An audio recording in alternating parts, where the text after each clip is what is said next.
துரைமுருகன் கூட திமுக பொதுச் செயலாளர் வெளிப்படையாக சொன்னார், பாரதிய ஜனதா கட்சியுடைய அசுர ராட்சச மாதிரி வந்துட்டு இருக்குது, அதற்கு நாம் தடை போட வேண்டும் என்றெல்லாம் சொல்லுகிறார்கள். வைகோ நாடாளுமன்றத்தில் பாஜகவை தமிழகத்தில் வேறு ஒன்று விடமாட்டோம் என்று சொன்னதற்கு நிர்மலா சீதாராமன் பதிலடி கொடுத்திருக்கிறார். சவடால் பதிலடி. அண்ணாமலையினுடைய ஒரு டீம் இருக்குது பாருங்க, அந்த வார் ரூம், அவருடைய கூட இருந்தவங்க டீம்.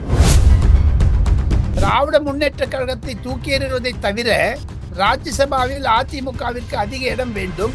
அதையும் தவிர ஊழலாட்சி என்று மீண்டும் மீண்டும் சொல்லுகிறார் அமித்ஷா. போதை ஆட்சி, கள்ள கடத்தல் ஆட்சி, மண்வாரி ஆட்சி என்றெல்லாம் சொல்லுகிறாரே, அதற்கெல்லாம் தமிழகத்தின் மீது அமித்ஷா கண்டிப்பாக கவனம் செலுத்துகிறார். வரக்கூடிய நாட்களில் சிவா அரசியல் கட்டமைப்பில் இருந்து கண்டிப்பாக என்போர்ஸ்மெண்ட் டைரக்டரேட்டும் சிபிஐயும் கண்டிப்பாக மது கொள்கையில், சாராய கொள்கையில் திமுகவில் இருக்கக்கூடிய பெரும் புள்ளிகளை சுற்றி வளைப்பதுதான் அவர்களுடைய எண்ணம். இன்று நாம் இருவரும் பேசிக் கொண்டிருக்கும் போது நிர்மலா சீதாராமன் சென்னையில் இருக்கிறார். அந்த அம்மையாருக்கு தெரியும். காரணம், என்போர்ஸ்மெண்ட் டைரக்டரேட் என்ற ஒரு ஏஜென்சி அமித்ஷாவிடமும் தொடர்பு இருக்கிறார்கள், நிர்மலா சீதாராமன் தொடர்பில் இருக்கிறார்கள். அமித்ஷாவிற்கு மணி லாண்டரிங் சைட்ல அவர் பேசுவாங்க, நிர்மலா சீதாராமனுக்கு உழக்கக்கூடிய ஊழல்களை பற்றி பேசுவார்கள். ஆனால் இருவரும் சேர்ந்து முடிவெடுப்பதற்கு முன்னதாக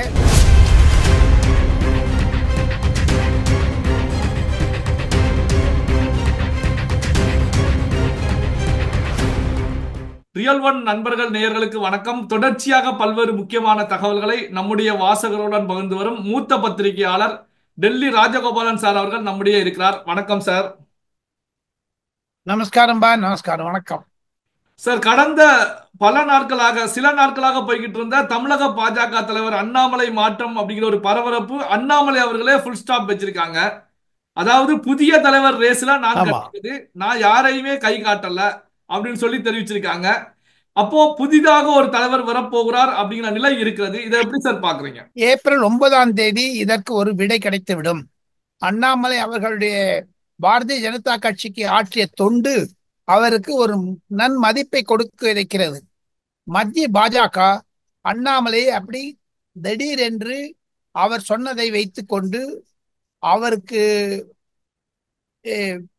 பணி தொடர வேண்டாம் தமிழக பாஜக என்று அவரே சொன்னதனால், அவர் ஒருவேளை அன்று 9 நடக்கக்கூடிய கூட்டத்தில் பல மாவட்ட தலைவர்கள் மீண்டும் தொடர வேண்டும் என்று சொன்னாலும் சரி, அல்லது மத்திய பாஜக வேற ஏதாவது ஒரு புதிய நபரை கொண்டு வந்து கிஷன் ரெட்டி மூலமாக அறிவித்தாலும் சரி, எதற்கும் சரி அண்ணாமலை அவர்கள் என் மண் என் மக்கள் போன்ற ஒரு நடைபயணத்தை ஆற்றி 234 தொகுதிகளிலும் பாஜகவை பற்றி பரப்பினார்.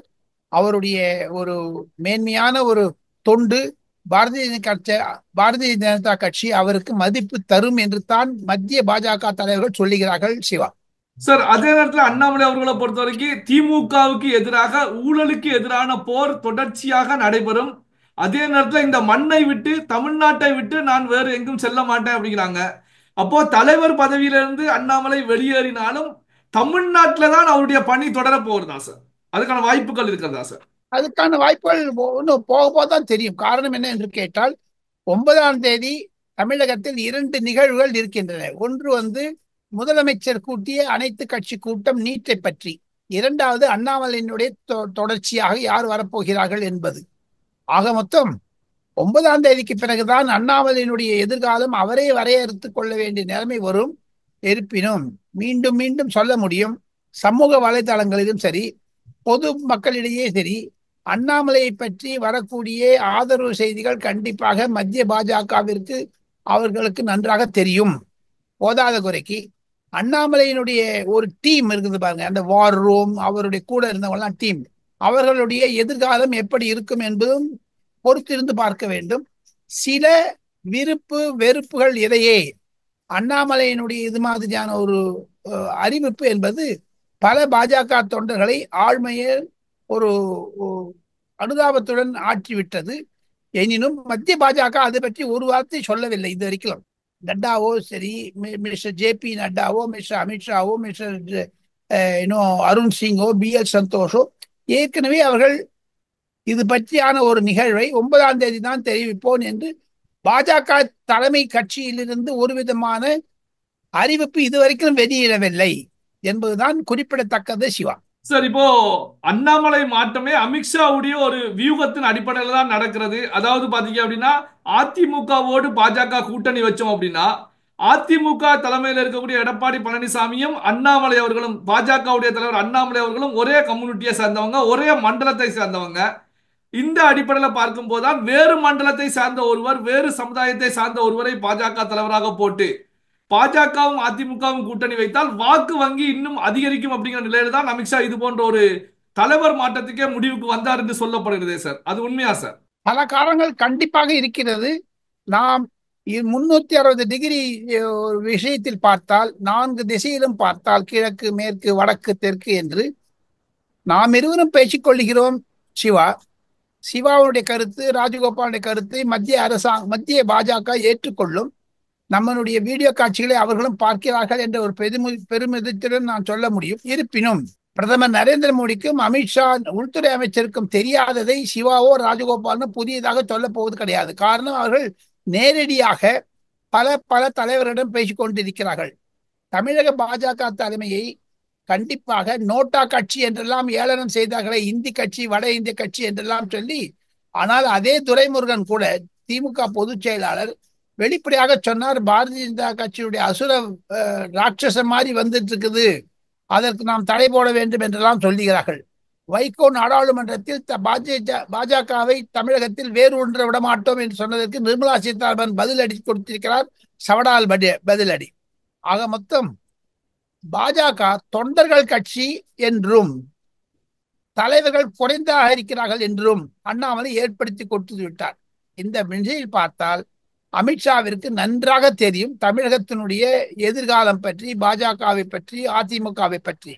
அமித்ஷாவிற்கு திமுகவை பூண்டோடு எடுக்க வேண்டும் என்று டைம்ஸ் நவ் நிருபர் அரசியல் ஆசிரியர் நவிகா குமாரிடம் தொலைக்காட்சியில் சொன்னதை தவிர, சிவா, அமித்ஷாவுடைய மனதில் என்ன இருக்கிறது என்று கேட்டால், திராவிட முன்னேற்ற கழகத்தை தூக்கி எறிவதை தவிர ராஜ்யசபாவில் அதிமுகவிற்கு அதிக இடம் வேண்டும். அதையும் தவிர ஊழலாட்சி ஊழலாட்சி என்று மீண்டும் மீண்டும் சொல்லுகிறார் அமித்ஷா. போதை ஆட்சி, கள்ள கடத்தல் ஆட்சி, மண்வாரி ஆட்சி என்றெல்லாம் சொல்லுகிறாரே, அதற்கெல்லாம் ஒரு முற்றுப்புள்ளி வைக்கும் அளவிற்கு எடப்பாடி பழனிசாமியுடன் கூட்டமைத்தால் அது 2029 லோக்சபா தேர்தலுக்கு சாதகமாக இருக்கும் பாஜகவிற்கு என்றால் பலர் கருத்து தெரிவிக்கிறார்கள். சிவா, அது மாதிரி இருக்கும் பொழுது அமித்ஷா தமிழக பாஜகவை அப்படி விட்டுவிட மாட்டார். ஏற்கனவே அண்டை மாநிலமான தெலுங்கானாவில் சஞ்சய் பண்டி என்று சொல்லக்கூடிய தெலுங்கானா பாரதிய ஜனதா கட்சி RSS நீண்ட நாள் பணிபுரிந்தவர், அவரை எடுத்து விட்டு ஏக்லா ராஜசேகர் என்பவரை நியமித்தார்களே, அதில் சில லாபங்கள் இருந்தது, நஷ்டங்கள் இருந்தது. ஆக மொத்தம் தமிழகத்தில் அமித்ஷாவினுடைய அணுகுமுறை, அண்ணாமலையை எடுத்தால் என்னென்ன லாபம் நஷ்டம், தொடர்ந்தால் என்னென்ன லாப நஷ்டம், அதன் மாதிரி இருந்தாலும் நம்ம பிப்ரவரி 25 மார்ச் 25க்குள் நடக்கக்கூடிய சம்பவங்கள், அமித்ஷாவை எடப்பாடி பழனிசாமி சந்தித்த பிறகு இருக்கக்கூடிய சூழ்நிலைகள் எல்லாம் பார்த்தால் தமிழகத்தின் மீது அமித்ஷா கண்டிப்பாக கவனம் செலுத்துகிறார். வரக்கூடிய நாட்களில் சிவா, அரசியல் கட்டமைப்பில் இருந்து கண்டிப்பாக என்போர்ஸ்மெண்ட் டைரக்டரேட்டும் சிபிஐயும் கண்டிப்பாக மது கொள்கையில், சாராய கொள்கையில் திமுகவில் இருக்கக்கூடிய பெரும் புள்ளிகளை சுற்றி வளைப்பதுதான் அவர்களுடைய எண்ணம். அதற்காகத்தானோ என்னமோ மத்திய நிதி அமைச்சர் நிர்மலா சீதாராமன் தமிழகத்தில் வட்டமிட்டு கொண்டிருக்கிறார். இன்று நாம் இருவரும் பேசிக் கொண்டிருக்கும் போது நிர்மலா சீதாராமன் சென்னையில் இருக்கிறார். அந்த அம்மையாருக்கு தெரியும். காரணம், என்போர்ஸ்மெண்ட் டைரக்டரேட் என்ற ஒரு ஏஜென்சி அமித்ஷாவிடமும் தொடர்பு இருக்கிறார்கள், நிர்மலா சீதாராமன் தொடர்பில் இருக்கிறார்கள். அமித்ஷாவிற்கு மணி லாண்டரிங் சைட்ல அவர் பேசுவாங்க, நிர்மலா சீதாராமனுக்கு உழக்கக்கூடிய ஊழல்களை பற்றி பேசுவார்கள். ஆனால் இருவரும் சேர்ந்து முடிவெடுப்பதற்கு முன்னதாக அரசியல் ரீதியாக என்ன செய்ய வேண்டும் என்பதை பிரதமரிடம் அமித்ஷா சொல்லிவிட்டு தான் செய்வார். ஆக மொத்தம் அடுத்து வர 2-3 வாரங்களில் கண்டிப்பாக தமிழகத்தில் என்போர்ஸ்மெண்ட் டைரக்டரேட் திமுக செய்த ஊழலை பகிரங்கமாக அறிவிக்க இருக்கிறது. காரணம், ஏற்கனவே 1000 கோடி என்று சொல்லியிருக்கிறார்கள். 13 கம்பெனிகள் இருக்கிறது. ஆனால் அதனுடைய விளக்கமான அறிக்கை இன்னும் வரவில்லை. மொத்தமாக பார்த்தால் எடப்பாடி பழனிசாமி சொல்லுவது போன்று 40,000 கோடி. இதைத்தானே பழனிவேல் தியாகராஜன் 30,000 கோடி என்று சொன்னார். அதற்கு மகன் மருமகன் பெயரை விதித்து விட்டார். இதையெல்லாம் வைத்துக் கொண்டு தான் அமித்ஷா தமிழக அரசியலை அணுகுமுறையை நிர்ணயிப்பார். சார், இப்போ பாஜகவுடைய அடுத்த தலைவர் முக்குலத்தோர் சமுதாயத்தை சார்ந்த ஒருவர் தான் கொண்டு வரப்படுவார். குறிப்பாக நயினார் நாகேந்திரம், கருப்பு முருகானந்தம் போன்றவர்களுக்கு தான் வாய்ப்பு இருக்கிறது அப்படின்னு சொல்லி மீடியாக்கள் செய்தியை வெளியிட்டு இருக்காங்க. அடுத்த தலைவர் அண்ணாமலையை விட ஒரு படி மேல இருக்க வேண்டிய ஒரு சூழல் இருக்கிறது. திமுகவுக்கு எதிராக அரசியல் செய்யக்கூடிய ஒரு நபராக இருக்க வேண்டி இருக்கிறது. பாஜகவுடைய அடுத்த தலைவர் உங்களுடைய பார்வையில யார் சார், யாராக இருப்பாங்க சார்? ஜே.பி. நட்டா அவர்கள் தவிர அமித்ஷா, நரேந்திர மோடி மூவரும் சேர்ந்து எடுக்கக்கூடிய பெயரை கிஷன் ரெட்டிக்கு சொல்லி அனுப்புவார்கள். கண்டிப்பாக கிஷன் ரெட்டி 9ஆம் தேதி அன்று அந்த பெயரை வெளியே சொல்லுவார். என்னை பொறுத்த மட்டில் நயினார் நாகேந்திரனுடைய பதவி காலம் எம்எல்ஏ என்பது இன்னும் ஒரு 4-5 மாதங்களில் முடிக்க இருக்கிறது. அவருக்கு கிடைத்தாலும் கிடைக்கும், அல்லது கருப்பு முருகானந்தம் சொன்னீர்களே அவருக்கும் கிடைக்கும். இதையும் தவிர மத்திய பாஜக ஒரு அணுகுமுறையை வைத்துக் கொண்டிருக்கிறது. என்ன என்று கேட்டால், தமிழகத்தில் பியூஷ் கோயல் போன்ற சீனியர் மத்திய அமைச்சரை தமிழகத்திற்கு அனுப்பி வைத்து பெரும்பாலான தொகுதிகளில் இருக்கக்கூடிய நிலவரத்தை அறிந்து ஆராய்ந்து பல கட்சிகளிடம் பேசி ஒரு முடிவெடுக்கும். ஆக மொத்தம் வரக்கூடிய நயினா நாகேந்திரனோ அல்லது புதியதாக வரக்கூடிய தலைவருக்கு ஒரு நடைபயணத்தில் பியூஷ் கோயலும் கூட வருவார், நிர்மலா சீதாராமனும் உதவி செய்வார். எனினும் எப்படி ஏபிஜே அப்துல் கலாம் பொதுமக்கள் குடியரசுத் தலைவராக இருந்து பிரபலமாக இருந்தாரோ, அது மாதிரி அண்ணாமலை பொதுமக்களுடைய தலைவராக ஆனதற்கு பிறகு கண்டிப்பாக ஏபிஜே அப்துல் கலாம் எவ்வளவு புரட்சியை செய்தாரோ அந்த புரட்சியை அண்ணாமலையும் செய்தார். ஆனால் அப்துல் கலாமுக்கு அடுத்ததாக வந்த பிரதிபா பாட்டீல் என்ற அம்மையார் அவரால் அந்த போட்டியில் போட முடியாத போகிவிட்டது.